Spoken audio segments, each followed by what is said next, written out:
Bismillahirrahmanirrahim. Assalamualaikum warahmatullahi wabarakatuh.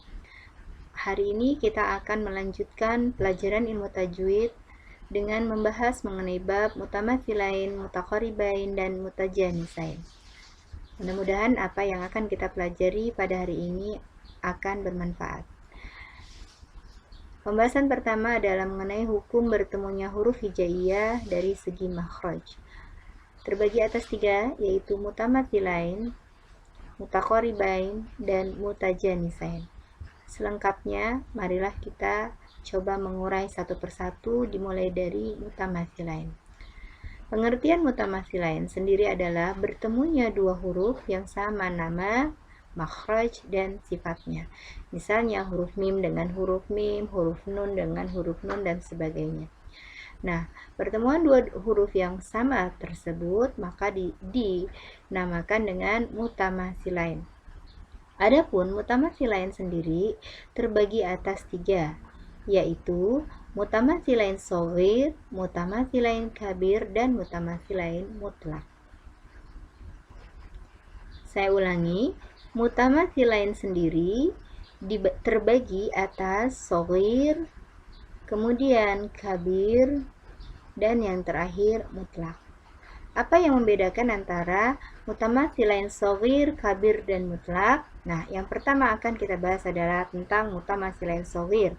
Pada mutamathilain shaghir, maka ciri yang kita temukan adalah bahwa dua huruf tersebut sama. Itu yang pertama dan utama. Lalu yang kedua, di mana dua huruf yang sama ini komposisi bisa dibilang demikian. Komposisi huruf pertamanya adalah bersukun dan huruf setelahnya adalah berharokat. Huruf berharokat ini bisa harokat fathah, kasroh, dhammah. Nah, jadi kalau ada dua huruf yang sama dengan komposisi huruf pertama sukun dan huruf kedua harokat, maka ditetapkan sebagai mutamathilain shaghir. Mutamathilain shaghir dibaca dengan idgham, artinya dimasukkan. Adapun contoh mutamathilain shaghir yang dibaca idgham adalah pada kalimat man nasya. Perhatikan, man nasya. Nun sukun pada huruf pertama bertemu dengan nun berharokat fathah, maka hukumnya adalah idgham, nunnya dimasukkan ke nun yang berikutnya. Man nasya, idgham artinya dibaca dengan gunnah 2 harokat. Berikutnya adalah mutamathilain kabir. Mutamathilain kabir adalah bertemunya dua huruf yang sama, di mana huruf yang pertamanya adalah huruf berharokat dan huruf berikutnya juga huruf berharokat. Dalam hal ini maka keduanya huruf tersebut dihukumi izhar. Contohnya pada kalimat fihi hudan. Fihi hudan. Yang pertama, kita lihat ada dua huruf H di sini.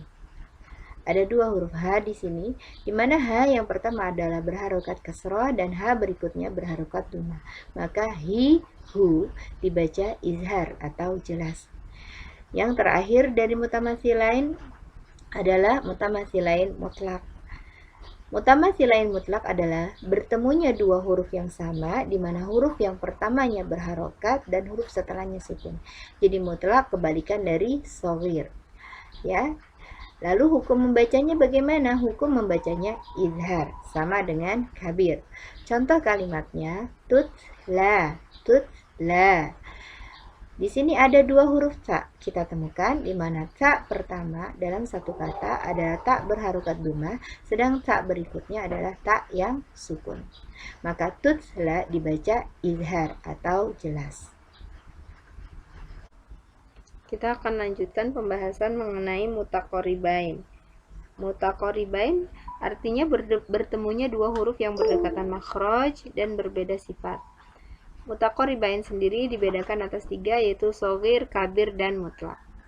Nah, pada mutaqaribain shaghir, huruf-huruf yang berdekatan makhraj dan berbeda sifat ini mempunyai susunan huruf pertamanya sukun dan huruf berikutnya adalah harokat.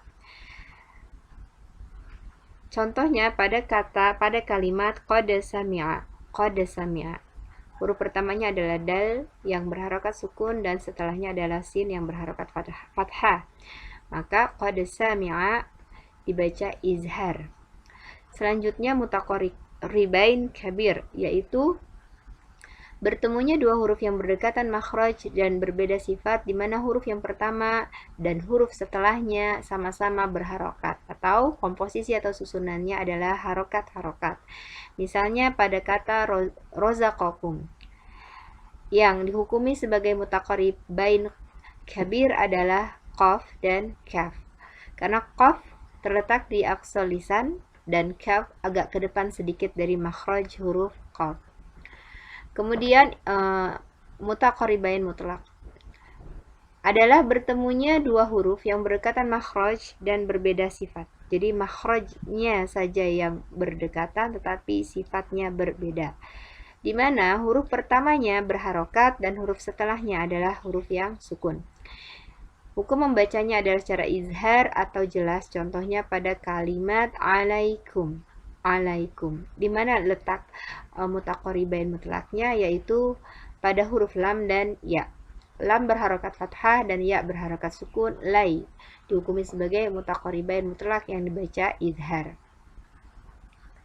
Selanjutnya adalah mutajanisain.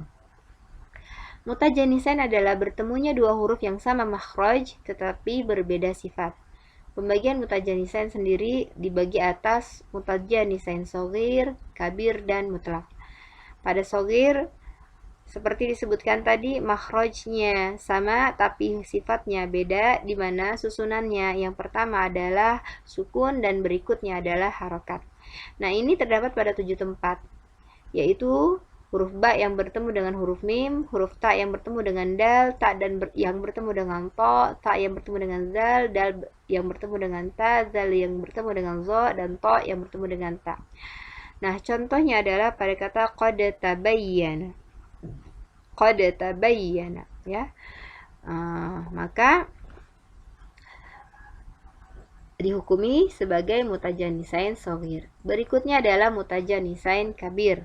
Pada mutajanisain kabir sama makhraj, beda sifat, di mana huruf yang pertama adalah harokat, yang berikutnya juga adalah harokat dan dibaca izhar. Contoh kalimatnya adalah ba'da tauqidiha, ba'da tauqidiha. Lanjut, yaitu mutajanisain mutlak. Sama, yaitu huruf-huruf yang sama makhraj tapi beda sifat. Huruf yang pertama berharokat dan setelahnya adalah sukun atau harokat sukun, dihukumi izhar. Contohnya pada mab'udun, mab'aduna, mub'aduna. Nah, ada beberapa catatan khusus mengenai mutamatsilain, mutaqaribain, dan mutajanisain, yaitu ada pengecualian untuk membaca mutamatsilain yang merupakan huruf tamkin tetap dibaca izhar. Contoh yitum, huyitum, tidak idgham tetapi izhar karena ya-nya berbeda asal makhrajnya, ya. Kalau untuk tamkin ya-nya berbeda asal makhrajnya. Kemudian yang kedua, pengecualian pada surat Yusuf ayat 11 di mana dibaca ismam atau raum, yaitu pada kalimat la ta'manna yang juga bisa dibaca sebagai la ta'maunna, ya. Lebih lanjut mengenai ismam dan raum, lihat kembali video pembahasan mengenai ismam dan raum. Selanjutnya pada bab mutaqaribain ada bacaan yang tetap dibaca izhar. Pada bacaan bal rafa'ahullah tidak dibaca barra tetapi tetap bal ra. Kemudian pada bacaan alam nahlukum tidak dibaca dengan alam nahluqakum tapi alam nahlukum. Nah, itulah pembahasan mengenai mutamatsilain, mutajanisain, dan mutaqaribain. Semoga bermanfaat. Billahi taufiq wal hidayah. Wassalamualaikum warahmatullahi wabarakatuh.